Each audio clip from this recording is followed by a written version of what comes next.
헐크 호건과 더 락. 존 시나를 보면서 머릿속에 떠오른 영화. 로키 발보아 파트 1 음성 출처 클로바 더빙. 이 콘텐츠의 음성 더빙의 출처는 클로바 더빙입니다. 헐크 호건과 더 락. 존 시나를 보면서 머릿속에 떠오른 영화.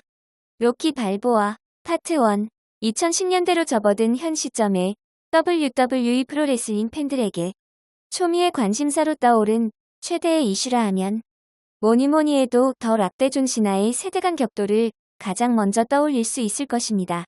더 락과 존 시나의 대립 구도는 2011년 WWE 레슬매니아 27을 계기로 발단을 이룬 뒤 2012년 WWE 레슬매니아 28의 메인 이벤트에서는 원스 인 어 라이프타임이라는 부제를 달고 성대하게 치러진 데 이어서 2013년 WWE 레슬매니아 29의 메인 이벤트에서 다시 한번 격돌하며 최근 3년간 스포트라이트의 정점에 위치했습니다.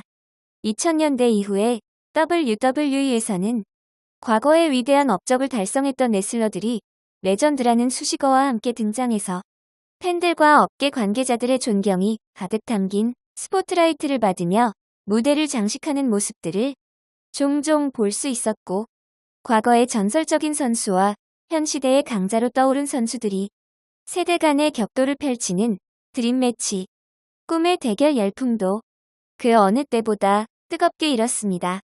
이러한 과정에서 과거의 전설이었던 헐크 호겐, 릭 플레어, 브렛 히트맨 하얼트, 숀 마이클 등의 선수들은 가장 중추적인 역할을 담당하면서 레전드로서의 이미지를 각인시켰습니다.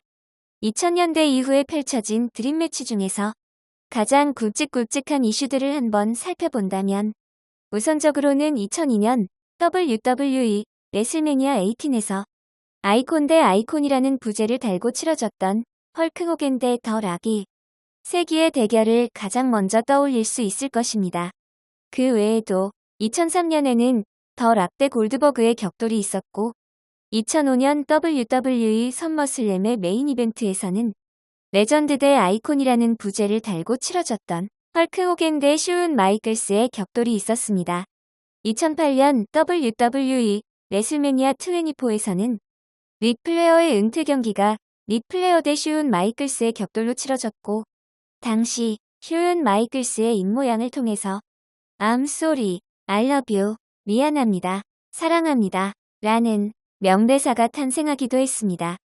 2010년 WWE 레슬매니아 26에서는 브렛 히트맨 하얼트가 13년 만에 WWE 무대에 복귀해서 빈스 맥맨과 격돌하며 몬트리올 스크류잡 사건의 복수전을 통해서 자신의 레슬매니아 복귀전인 동시에 은퇴전을 장식한 바가 있었습니다.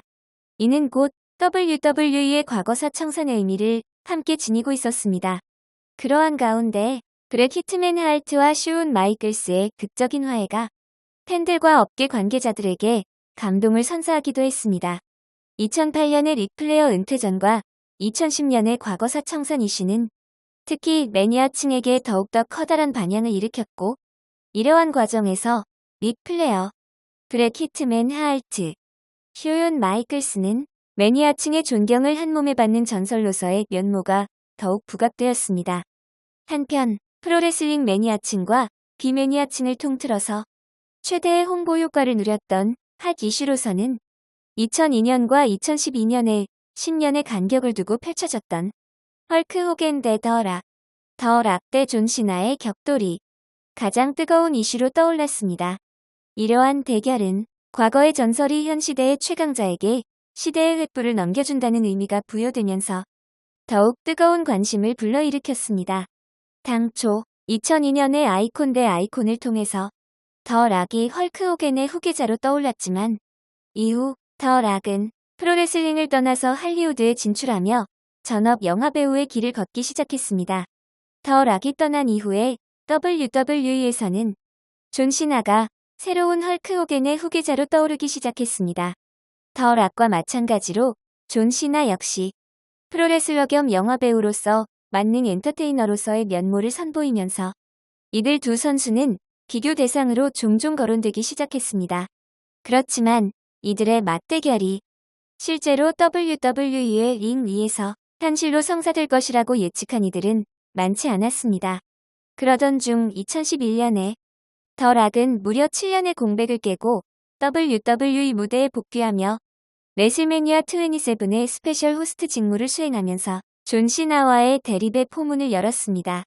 그리고 레슬매니아 28과 29에서는 2년 연속으로 더 락 대 존 시나의 꿈의 대결이 성사되었습니다. 2002년과 2012년에 걸쳐서 10년의 간격을 두고 치러진 헐크 호겐 대 더 락 대 존 시나의 꿈의 대결을 지켜보면서 이 글의 필자인 저는 문득 영화 한 편을 머릿속에 떠올리게 되었습니다. 그 영화는 바로 전 세계인들의 꿈과 희망, 열정과 감동을 상징하는 이름이었던 로키 시리즈의 최종 완결판이라 할 수 있는 로키 발보아였습니다. 과거의 전설적인 선수였던 로키 발보아가 현 시대 최강의 선수를 상대로 후회 없는 마지막 승부를 펼치는 모습은 관객들에게 커다란 감동을 선사한 바가 있었습니다. WWE 프로레슬링 무대에서도 이와 비슷한 컨셉의 세대 간 격돌이 핵심 스토리라인으로 부각됨으로써 상상 속에서나 존재했던 스토리라인이 현실화되면서 팬들에게 크나큰 선물을 안겨주었습니다. 사실 WWE라는 프로레슬링 단체, 그 중에서도 간판 스타였던 헐크 호겐과 영화 로키는 직간접적으로 인연을 맺고 있기도 합니다. 로키3에서 헐크 호겐은 자신이 직접 카메오로 출연해서 썬더립스라는 역할을 연기하며 할리우드 진출의 발판을 마련하기도 했습니다. 당시 영화의 주연이었던 실베스터 스텔론은 주인공인 로키 역할을 맡았고 조연이었던 미스터 티는 상대역인 클로버 레인 역할을 맡았습니다. 당시 이들은 헐크 호겐과도 개인적인 친분을 맺었고 실제로 WWE의 주요 행사에 찬조 출연하기도 했습니다. 미스터 티는 1985년 WWF 레슬매니아 1의 메인 이벤트에서 헐크 호겐의 태그팀 파트너로 출전하면서 WWE 역사의 한 페이지를 장식했습니다. 실베스터 스텔론은 2005년 WWE 명예의 전당 행사에서 헐크 호겐을 헌액하며 두터운 친분을 과시했습니다. 꼭 이러한 직접적인 인연이 아니더라도 헐크 호겐과 로키는 모두 1980년대의 미국인들의 정서를 대변하는 영웅으로서 하나의 시대 정신을 대표하는 상징적 존재였다는 공통 분모를 지니고 있기도 합니다. 순수한 열정과 노력, 정정당당한 승부로 승리를 쟁취해내는 로키는 미국인들의 꿈과 희망 그 자체였습니다. 비슷한 시기에 WWF 프로레슬링에서는 어린이들의 취향에 맞게 선과 악의 대결 구도를 적극 활용했습니다. 이러한 스토리라인이 진행되면서 헐크 호겐은 정의의 용사로서 미국인들의 영웅으로서 한 시대를 풍미했습니다. 헐크 호겐의 초창기 라이벌이었던 로디 파이퍼는 처음에는 앙숙관계였지만 나중에는 헐크 호겐과 끈끈한 우정을 과시하는 최고의 친구가 되었습니다. 이러한 모습을 보면 영화의 두 주역인 로키와 아폴로 크리드가 처음에는 최대의 라이벌이었지만 나중에는 최고의 친구가 되어서 두터운 우정을 나누는 모습이 오버랩되기도 합니다. 1987년에 WWF 레슬매니아 3에서 헐크 호겐은 일생일대의 최대 난적이라 할 수 있는 안드레 더 자이언트와 격돌해서 팽팽한 긴장감 속에서 기적과도 같은 승리를 얻어냈습니다. 영화 로키4에서 주인공인 로키가 러시아의 괴물 선수 드라고를 적수로 맞이해서 악전고투 끝에 극적인 승리를 쟁취해내는 모습이 오버랩되는 순간이기도 합니다. 물론 프로레슬링과 영화라는 서로 전혀 다른 두 장르의 상황을 끼워 맞추는 것에는 어느 정도 무리가 따르는 것이 사실입니다. 그렇기는 하지만 WWE라는 프로레슬링 단체의 간판 스타 헐크 호겐과 로키라는 영화가 직간접적으로 어느 정도의 인연을 맺고 있기도 하고 헐크 호겐이 선수로서 전성기를 누렸던 시절의 스토리라인을 보면서 영화 로키의 한 장면을 떠올리면서 오버랩을 느낄 만한 포인트들이 종종 발견되기도 합니다. 더군다나 영화 로키 시리즈가 선풍적 인기를 누렸던 1980년대는 WWF 프로레슬링에서 헐크 호겐이 최고의 전성기를 누렸던 시절이기도 합니다.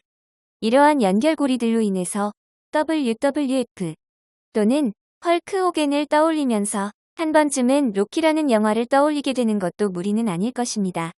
아무튼 그렇게 한 시대가 지나갔고 대중들의 기억 속에서 로키라는 영화가 추억의 저편으로 잊혀져가는 것처럼 WWE 프로레슬링 팬들의 기억 속에서도 헐크 호겐의 존재는 추억의 저편으로 잊혀져가고 있었습니다.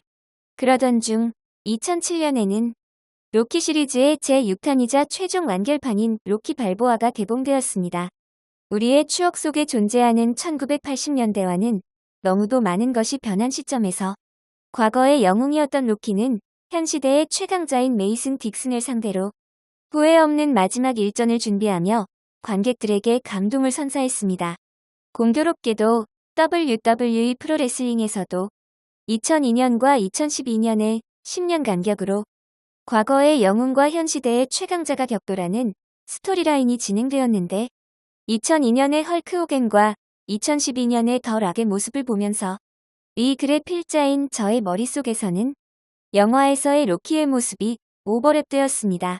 2012년의 존 시나를 보면서는 영화에서의 메이슨 딕슨의 모습이 오버랩되었습니다. 일단은 영화 로키 발보아의 스토리에 대해서 간략한 부연 설명을 하고 넘어가도록 하겠습니다. 영화 로키 시리즈에서 주인공인 로키는 이탈리언 스텔리언이라는 별명을 가진 선수로서 실존 인물인 로키 마르시아노라는 전설적인 복서를 모델로 창조된 인물입니다. 영화의 스토리라인에서는 로키의 트레이너이자 정신적 지주이기도 한 미키가 과거에 로키 마르시아노에게 선물받은 펜던트를 영화의 주인공인 로키 발보아에게 선물하는 것으로 설정되고 있습니다. 로키 1과 로키 2에서는 로키가 가난했던 무명 시절부터 시작해서 사랑하는 여인 에이드리언을 만나서 결혼하고 당대 최강의 복싱 챔피언이었던 아폴로 크리드에게 도전해서 챔피언을 획득해내는 과정을 담고 있습니다. 로키 3에서는 배부르고 나태해진 챔피언 로키가 클러버 랭이라는 새로운 도전자를 만나서 충격적인 패배를 당하고 프로모터인 미키의 죽음이 맞물리면서 시리에 빠지게 됩니다. 이때 로키의 과거 라이벌이었던 아폴로 크리드는 로키의 트레이너를 자청했고 똑똑한 훈련에 의해서 로키는 클러버 랭에게 재도전에서 승리하며 챔피언을 탈환합니다. 그리고 영화의 마지막 장면에서는 로키와 아폴로 크리드 단둘이서만 링에 남아서 그들만의 승부를 겨루기 위한 주먹을 뻗으며 엔딩을 장식합니다. 로키 4에서는 러시아의 괴물 선수 드라고가 미국에 와서 아폴로 크리드와 친선 경기를 치르게 되는데 아폴로 크리드는 경기 도중 죽음을 맞이했습니다. 미국인들은 커다란 충격에 빠졌고 분노에 사로잡힌 로키는 러시아로 직접 원정을 감행하며 드라고에게 도전장을 던졌습니다. 로키는 그 어느 때보다도 고전했지만 끝끝내 최후에는 기적과도 같은 역전승을 일궈냈고 마지막 순간에는 러시아의 관중들까지도 한마음으로 와키, 와키를 연호하게 됩니다. 로키 5에서는 로키가 현역에서 은퇴한 뒤 톰이라는 젊은 수제자를 가르쳐서 챔피언으로 길러냅니다. 하지만 토미는 로키를 배신하고 다른 프로모터와 계약을 했고 로키는 그럼에도 불구하고 여전히 토미가 챔피언에 등극하는 모습을 TV 중계로 지켜보면서 마치 자신의 일처럼 기뻐합니다. 하지만 토미는 로키와 그의 가족을 상대로 모욕을 주면서 도발하고 결국 분노한 로키는 거리에서 토미와 싸움을 벌이게 됩니다. 이 스트리트 파이트는 기자들의 촬영에 의해서 TV에 생중계되고 마지막에는 로키가 토미를 때려 눕힌 뒤 자신의 아내와 아들과 함께 가족애를 나누는 모습으로 영화가 막을 내립니다. 그리고 대다수의 팬들은 이것으로 로키 시리즈가 최종적으로 막을 내린 것으로 알고 있었습니다. 그러던 중 2007년에 최종 완결판인 로키 발보아가 개봉되었고 실베스터 스텔론은 자신이 직접 감독과 주연을 한꺼번에 맡았습니다. 영화의 줄거리는 다음과 같습니다. 로키는 현역에서 은퇴한 지 오래이고 레스토랑을 운영하면서 성공적인 사업가로 노년을 보내고 있었습니다. 로키의 아들도 번듯한 회사에 다니는 비즈니스맨으로 성공가도를 달리고 있었습니다. 한편 현재 복싱 챔피언인 메이슨 딕슨은 무패가도를 달리면서 적수가 없는 절대 강자로서 승승장구하고 있지만 관중들은 그에게 항상 야유를 퍼부어대고 메이슨 딕슨은 그로 인해 괴로워하고 고뇌하는 모습을 보입니다. 그러던 중 한 TV 프로그램에서는 만약에 로키와 메이슨 딕슨이 격돌하면 어떻게 될까라는 이야기가 나온 것이 발단이 되어서 그들의 데이터를 컴퓨터에 입력한 뒤 시뮬레이션 복싱을 중계하게 됩니다. 영화에서는 과거에 실제로 있었던 로키 마르시아노 대 무하마드 알리의 시뮬레이션 복싱이 간략히 언급되기도 합니다. 당시의 가상 대결에서는 로키 마르시아노가 이기는 장면이 극장에서 상영되었다고 합니다. 아무튼 영화에서는 로키 발보아 대 메이슨 딕슨의 가상 대결에서 로키 발보아가 승리하는 장면이 TV 전파를 타고 방영됩니다.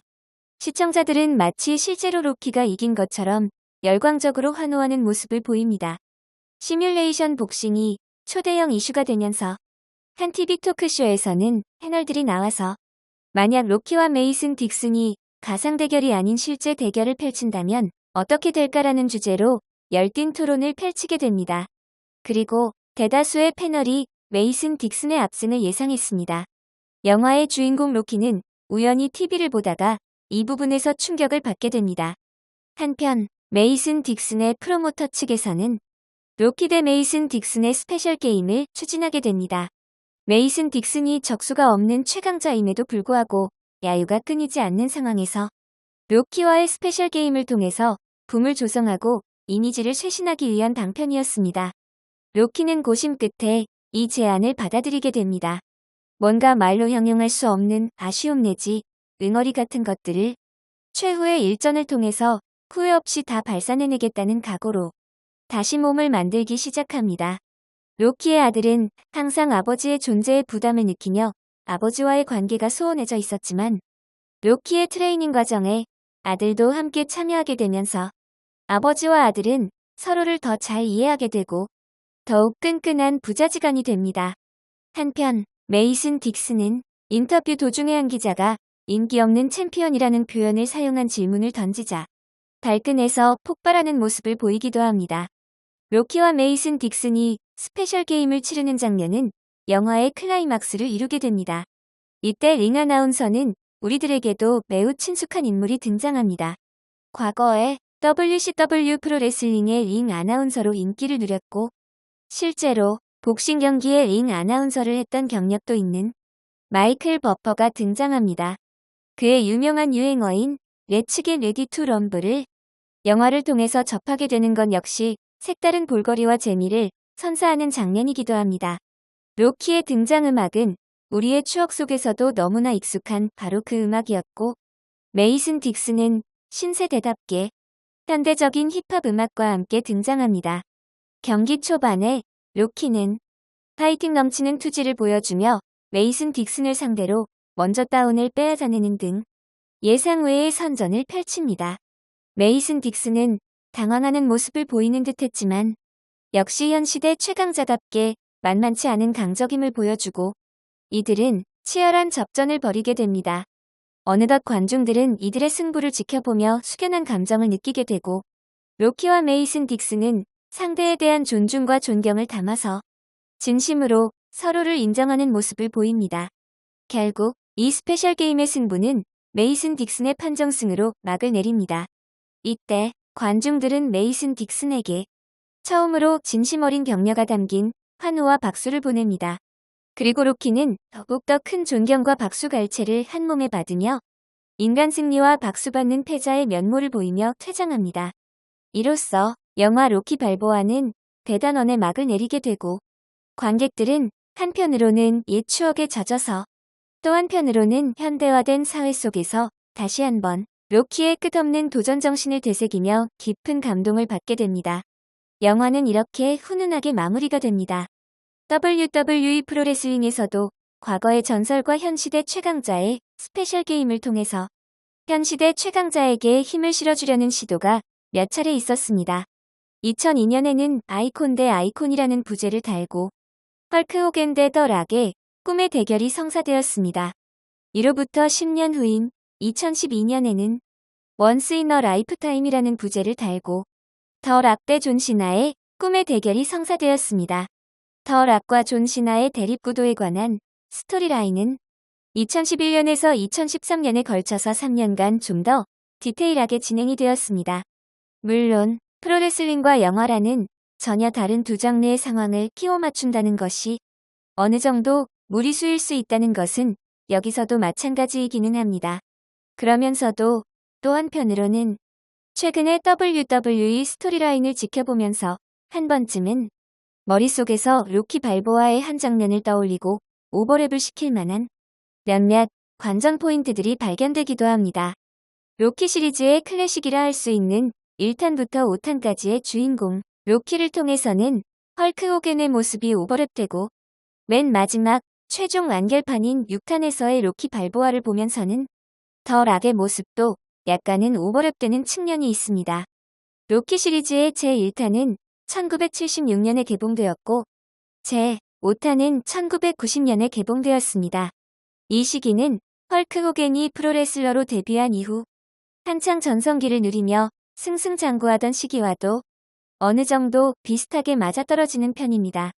그리고 로키 5가 막을 내린 뒤 제6탄인 로키 발보아가 개봉된 2007년까지는 무려 17년의 세월이 흘렀습니다. 실제 현실에서의 17년이라면 강산이 2번은 바뀔 만한 엄청난 시간적인 갭이 존재하기 마련입니다. 하지만 영화 로키 발보아에서는 그러한 시간적인 갭은 그다지 부각되지 않는 편입니다. 주인공 로키의 캐릭터 설정 역시 이전작들과는 다소의 차이점이 있습니다. 로키 1에서 5까지의 주인공 로키는 철저하게 1980년대 미국인들의 정서를 대변하는 영웅이자 시대의 아이콘으로서의 면모를 보이고 있습니다. 그에 비해서 최종 완결판인 로키 발보아에서의 로키는 현 시대의 강자와 격돌하는 이전 시대의 강자로서의 면모가 집중적으로 부각되고 있습니다. 필자는 WWE 프로레슬링 슈퍼스타 중에서는 로키 1에서 5까지의 로키의 모습을 보면서 헐크 호겐의 모습이 오버랩되는 것을 느꼈고 최종 완결판인 로키 발보아에서는 현 시대의 강자와 격돌하는 이전 시대의 강자라는 측면에 주목해봤을 때 락기 마이비아, 즉 더 락의 모습을 오버랩할 수도 있을 것 같다는 생각이 들었습니다. 영화상에서는 17년이라는 시간적 갭을 거의 무시하다시피 한 설정으로 인해서 로키 발보아라는 동일 인물이 지속적으로 주인공을 맡았지만 현실의 WWE 프로레슬링 무대에서는 헐크 호겐의 시대와 더 락의 전성기 사이에 상당한 시간적 갭이 존재했고 따라서 현 시대 최강자인 존 시나와 격돌하는 시점에서의 더 락은 이전 시대의 최강자이자 현존 최강자인 존 시나가 반드시 넘어야만 할 거대한 벽과 같은 존재로 설정이 되고 있습니다. 또 한편으로는 과거 더 락의 전성기 시절 영상에서 팬들이 락기를 연호하는 장면을 종종 볼 수 있는데 이 역시 영화에서 주인공 로키를 향해서 관중들이 락기를 연호하는 장면을 떠올리며 오버랩되게 만드는 한 요소이기도 합니다. 그리고 무엇보다도 오늘날 현 시대의 최강자인 존 시나의 모습을 보면서는 영화에서의 메이슨 딕슨의 모습과 너무도 닮아있다는 느낌을 받게 합니다. 현 시대의 최강자이면서도 관중들의 예유 때문에 힘들어하고 고뇌하는 존 시나의 모습은 영화에서의 메이슨 딕슨의 모습과 거의 판박이라는 느낌마저 들게 합니다. 실제로 영화에서도 메이슨 딕슨이 인기 없는 챔피언이라는 말을 듣고 발끈하는 모습을 볼 수 있는데 WWE 프로레슬링의 스토리라인에서는 존 시나가 관중들의 야유 때문에 고뇌하는 모습이 중심 소재로 다뤄지고 있기도 합니다. 그리고 이러한 배경으로 인해서 라이즈 어버브 헤이트, 증오를 딛고 일어서다라는 제목의 스토리라인이 진행되기도 했습니다. 그렇기는 하지만 영화 로키 발보아의 스토리라인과 WWE 프로레슬링의 스토리라인은 결정적인 차이점을 지니고 있습니다. 영화에서는 철저하게 주인공 로키의 인생 역정에 포커스가 맞춰져 있고 메이슨 딕슨은 어디까지나 조연에 불과합니다. 하지만 WWE 프로레슬링에서는 오히려 존 시나가 주인공으로서 스토리라인을 이끌어 나간다는 점에서 메이슨 딕슨과는 결정적인 차이점을 보이고 있습니다. 그리고 라이즈 어버브 헤이트, 증오를 딛고 일어서다에 관련된 스토리라인도 또한 더욱 디테일하게 진행되고 있습니다. 아무튼 필자는 영화 로키 발보아에서의 한 장면을 떠올려 보면서 WWE 프로레슬링의 스토리라인에서는 어떠한 변화가 있고 어떠한 전개와 어떠한 결말이 날지에 대한 부분에 주목해보는 것도 하나의 관전 포인트로서 WWE 프로레슬링을 시청하는 하나의 묘미가 될 수 있을 것 같다는 생각을 해보게 되었습니다. 파트 2에서 계속 출처 대부분의 정보는 야후 위키피디아에서 가장 많은 부분을 의존했으며 그 외에도 PWHF 명예의 전당 홈페이지, 프로페셔널 레슬링 온라인 뮤지엄, 최승모의 레슬링 홈페이지, 레슬뱅크닷컴, 레슬매니아닷컴 등에서 얻은 정보들을 참고했습니다. 원문 작성자 존 시네이션, 존 시네이션 개인 블로그 연재. 원문 작성 날짜 2013년 10월 24일. 음성 출처 클로바 더빙. 이 콘텐츠의 음성 더빙의 출처는 클로바 더빙입니다.